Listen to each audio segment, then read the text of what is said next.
Bonjour, bon après-midi, bienvenue à l'émission. Les feux de forêt frappent et frappent fort encore à plusieurs endroits au pays. Au Québec, il y a deux réalités, celle de la région de Sept-Îles, où les conditions météo donnent un peu d'espoir avec de la pluie, des températures plus fraîches aussi. L'autre réalité, c'est celle de l'Abitibi-Témiscamingue, où le temps sec n'augure rien de bon. Plus de 150 incendies sont en activité au Québec, une trentaine sont combattus en ce moment. C'est qu'il y en a beaucoup, des feux, mais aussi des ressources limitées. D'habitude, des pompiers d'autres provinces viennent donner un coup de main ici, mais ces autres provinces combattent elles aussi des incendies en ce moment. Alors, on a fait appel à l'Afrique du Sud, l'Australie, la Nouvelle-Zélande, les États-Unis, la France notamment. Il y a des discussions avec le Costa Rica, le Portugal et le Chili aussi. Ils viennent de Trois-Rivières, Thetford Mines, Montréal et Gatineau. Michel Courchaine, Jean-François Lisée, Dimitri Soulard. Bravo à votre équipe de François recherche. Boivin. Oui. Merci, Google. Bonjour. D'accord. Merci, Google. Bonjour à tous. Michel, je commence par vous. François Legault sur le terrain ce matin à Sept-Îles. Toujours délicat pour un politicien d'aller sur le terrain. On ne veut pas nuire aux efforts, mais on veut aussi montrer que le gouvernement est là. Qu'est-ce que vous avez pensé de ce qu'il a dit, de ce qu'il a fait ce matin? Bien, je pense qu'il faut saluer toujours ce genre d'initiative, mais vous avez raison de dire qu'il ne faut pas nuire, par contre, aux efforts de toutes les équipes qui luttent contre ces incendies. Pour moi, ça va de soi, mais je pense qu'on commence à comprendre que François Legault devient un habitué de situations difficiles au Québec. C'est assez fascinant, très honnêtement, de voir combien il y a eu toutes sortes d'événements publics qui ont nécessité la présence du premier ministre.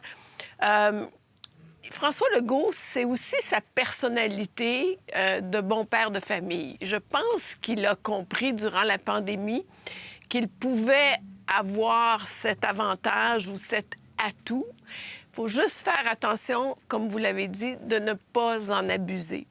Par contre, je suis convaincue que pour les populations locales, de voir que le premier ministre se déplace, ça a certainement un effet encourageant, un effet de soutien et surtout pour, dans ce cas-ci, les pompiers et tout le personnel qui sont à pied d'œuvre et qui certainement ressentent de la fatigue.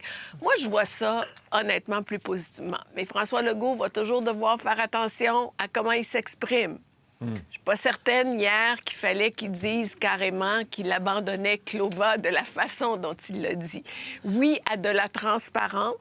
C'est important que les populations aient la vérité, mais tout est dans l'intensité, la délicatesse, l'utilisation du vocabulaire. Michel. Oui, je sais qu'il est revenu mais aujourd'hui. On va l'entendre, OK? Extrait? Je vous interromps, mais écoutons M. Legault.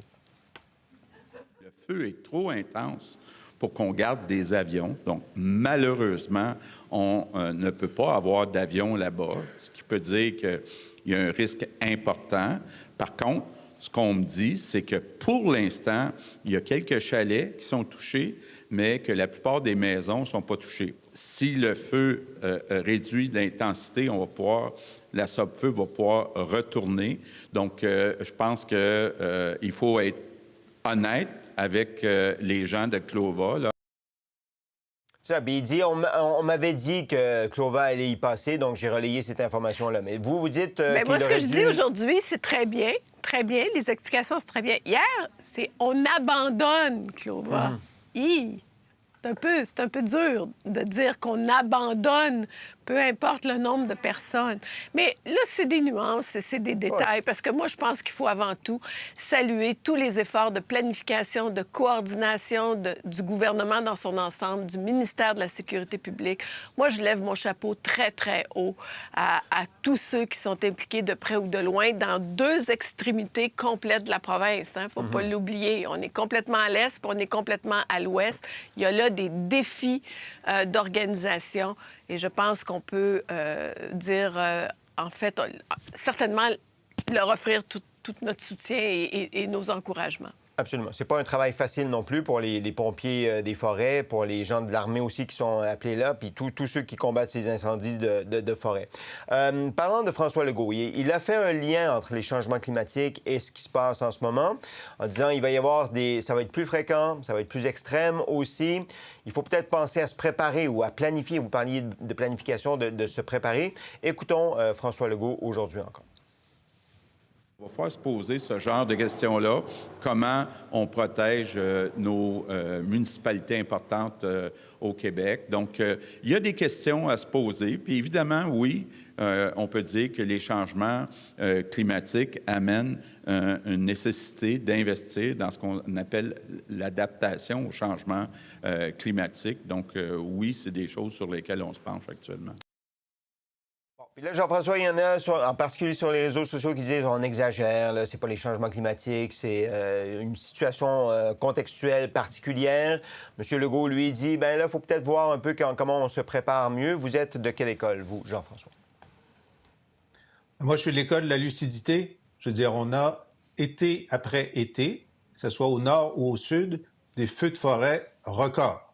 Alors, ceux qui pensent que c'est pas la crise climatique, je pense qu'ils ont un problème de déficit d'attention très grave. Et écoutez, c'est la nouvelle normalité. La nouvelle normalité, c'est que de mai à octobre, dans l'hémisphère nord, ça va être la saison des incendies pour des décennies à venir. Et donc ça signifie que, évidemment, qu'on devra augmenter considérablement les budgets qui sont consacrés à prévenir et à lutter contre ces incendies. Et je vais vous donner une suggestion de savoir d'où pourrait venir l'argent. Cette année, comme l'an dernier, le gouvernement fédéral va donner 10 milliards de dollars de subventions à l'industrie pétrolière. Je propose à M. Trudeau et à M. Guilbeault d'annoncer que ces 10 milliards vont être plutôt versés dans la protection des forêts et la lutte contre les incendies. Deuxièmement, on a appris la semaine dernière que c'était une année record cette année.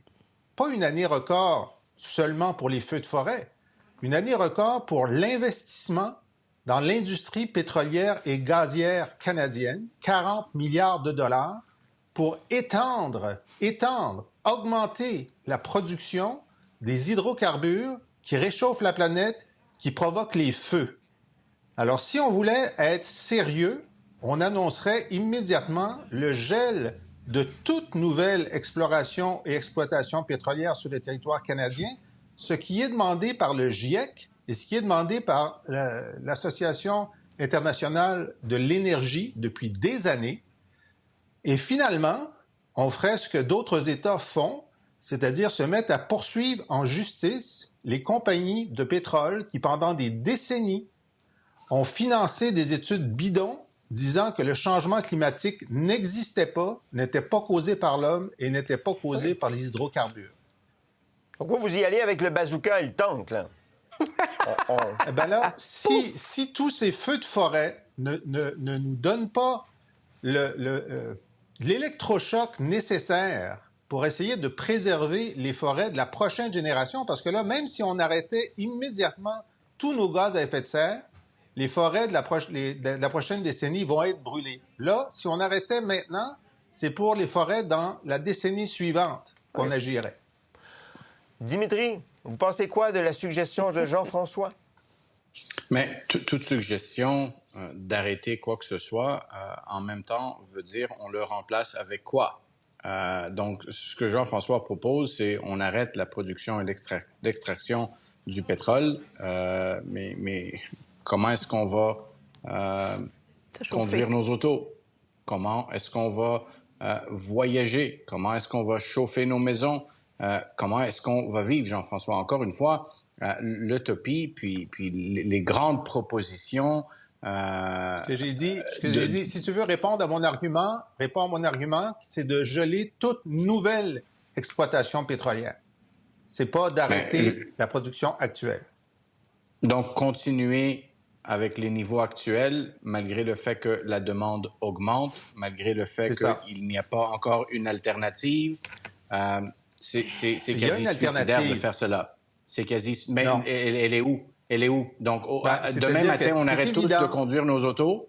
Demain matin, on conduit tous. Est-ce que tu veux des feux de forêt pour le reste de ta vie? C'est ça la première question. Est-ce que tu veux des feux de forêt pour le reste de ta vie? C'est ça qui va arriver. C'est pas un choix binaire. Moi, ce que je te dis, c'est que... C'est pas un choix binaire. Et on ne peut pas tirer profit de ces crises et de ce type. Écoutez, je me souviens, j'avais 6 ou 7 ans, puis chaque été, j'allais en Grèce parce que ma mère travaillait ici. Donc, les étés, j'étais chaque été en Grèce. Les feux de forêt en Europe, par exemple. Vous êtes familier avec l'Europe comme moi. les feux de forêt en Europe, les gens s'attendent. Chaque été, il va y avoir un paquet de feux de forêt. Je ne dis pas Incroyable qu'on que tu on ne dises peut ça. pas... non. Écoute, l'Australie a failli brûler au complet il y a 3 ans. Là. Non, mais c'est la réalité, Jean-François. Qu'il n'y a pas d'augmentation des feux de forêt dans le monde. C'est pas ce que je vous ai dit. Ces dernières années, C'est pas ce que je... Ce n'est pas ce que je vous ai dit. Ce que je vous dis, par contre, c'est de proposer et de dire on arrête la production pétrolière ou on arrête d'augmenter la production pétrolière. Avec respect, ce n'est pas la solution non plus. C'est comme dire, à partir de demain matin, on n'est plus capable de chauffer nos maisons. OK, mais est-ce qu'il y en a une solution, Dimitri? Est-ce qu'il y en a une solution pour vous? Mais je pense que, premièrement, finalement, puis on parle toujours de réduire les émissions de gaz à effet de serre, et je le dis et je le répète, il n'y a personne qui est crédible là-dessus. Ils mettent en place des taxes sur le carbone, ils disent ils vont faire ci, ils disent ils vont faire ça, mais les émissions de gaz à effet de serre continuent à augmenter. Donc, à un moment donné, il faut des plans réels, des plans crédibles et des plans de transition pour réduire les émissions de gaz à effet de serre sans nuire à l'économie. Cette fameuse transition qui est censée commencer, et on l'attend toujours. OK. Est-ce que les feux de forêt ne nuisent pas à l'économie? Hein? Les villages qui brûlent, oui, ça nuit pas à l'économie? Absolument, Écoute, Jean-François. Je vais répondre exactement à ta question, OK? Si on fait ce que l'ONU nous demande, les scientifiques nous demandent, l'Organisation internationale de l'énergie nous demande, c'est-à-dire d'arrêter des nouveaux forages, ce que ça va faire, c'est que le prix du pétrole va augmenter. Et donc, le prix de toutes les énergies renouvelables vont devenir plus concurrentiels. Est-ce que ça va faire mal de faire cette transition-là? Est-ce qu'on va prendre moins la voiture au pétrole? Est-ce qu'on va peut-être prendre moins d'avions parce que ça va coûter plus cher? Oui, mais ça va réduire les GES, évidemment. Évidemment que ça va faire mal. Alors, il faut choisir, est-ce qu'on veut se faire mal en consommant un peu moins ou est-ce qu'on veut se faire mal en augmentant les conditions de faire brûler nos forêts? C'est ça la question. OK. Puis parlant de ce débat, hier, Françoise, le NPD a demandé un débat d'urgence à la Chambre des communes sur ce qui se passait au pays. On ne règle pas le sort du monde avec ces débats-là. Il n'y avait pas énormément de députés non plus. C'était hier soir que ça s'est produit. Écoutons Christina Michaud du Bloc québécois situer un peu le débat. Ce qui n'est pas rassurant, c'est d'entendre le premier ministre canadien, de même que le premier ministre québécois, dire que la situation actuelle risque de se prolonger peut-être tout l'été. Ça va devenir une situation qui est anormale, mais de plus en plus normale. Et les autorités locales, les provinces font un travail extraordinaire. Je pense que le rôle du fédéral, c'est d'appuyer quand il y a besoin. Mais si cette situation devient de plus en plus normale à ce stade-ci, est-ce que le fédéral a la capacité, a les ressources de venir en aide aux provinces? Voilà. Sur l'aide, il y a des gens qui disent qu'il devrait y avoir une cellule dans l'armée spécialisée dans le combat des feux de forêt. François Legault, aujourd'hui, a dit, nous, on veut garder notre compétence là-dedans. On ne veut pas nécessairement qu'il y ait un gouvernement fédéral qui vienne jouer dans cette compétence. Vous voyez ça comment, vous, Françoise?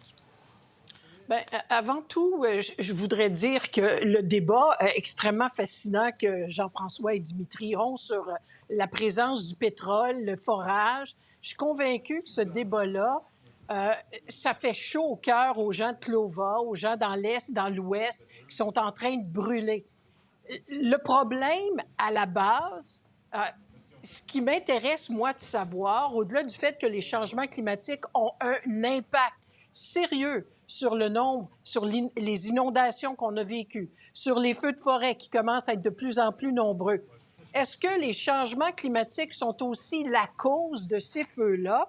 Il va falloir qu'on analyse notre relation avec le feu au Québec, les foyers, les parcs où on allume des choses, les erreurs humaines qui partent souvent ces brasiers-là. Je me souviens qu'en Alberta, il y a certains des gros feux ont été dus à des causes de gens par inadvertance. Il y a l'activité humaine qui est ensuite exacerbée par la notion des changements climatiques. Le fait que c'est plus difficile de combattre. Une fois que le feu prend, puis qui commence, puis on est un pays avec énormément de superficie de forêt d'un océan à l'autre et à l'autre. Et dans ce contexte-là, les chaleurs extrêmes, la sécheresse, etc., c'est un scénario pratiquement catastrophe qui fait en sorte qu'il faut qu'on revoie notre relation avec tous ces éléments de climat qui ont un impact. Maxime Bernier, je ne sais pas si vous avez vu son tweet, moi, m'a renversé parce que lui, sa faute, là, la faute qu'il donne à ces feux-là, c'est probablement des terroristes environnementalistes qui ont mis le feu mais quelle partout. crédibilité il a, Françoise, Maxime Bernier? Zéro! Mais Bon, je veux la merci. répéter aux gens pour qu'ils le sachent que c'est... Hey, on va-tu loin avec ça? Le débat par la suite d'urgence, il est peut-être un petit peu avant son temps. Il va falloir qu'on refasse un peu le ménage de ce qui s'est passé, des besoins que l'on a. Je suis un peu estomaquée de voir que des feux, là, c'est pas d'hier. Hein? La Colombie-Britannique a brûlé il y a quelques années, l'Alberta, c'est pas nouveau, etc. Et dans ce contexte-là, d'apprendre qu'on va former de nouveaux pompiers, des escouades spéciales, parce que c'est souvent dans des territoires de Premières Nations qui sont un peu qui n'ont pas nécessairement les ressources pour faire face à ces événements-là. D'entendre mon premier ministre dire qu'il faut qu'on s'occupe des villes importantes. C'est quoi une ville importante en passant? Est-ce que toute ville et tout être humain n'est pas important? Ou est-ce qu'il parlait plutôt des infrastructures? Il y a plein de choses qu'il va falloir qu'on analyse avant de commencer à dire il faudrait que le fédéral rentre avec ses gros sabots pour régler toute la situation, là. Pour voir nos émissions en entier, rendez-vous sur la chaîne ICI RDI.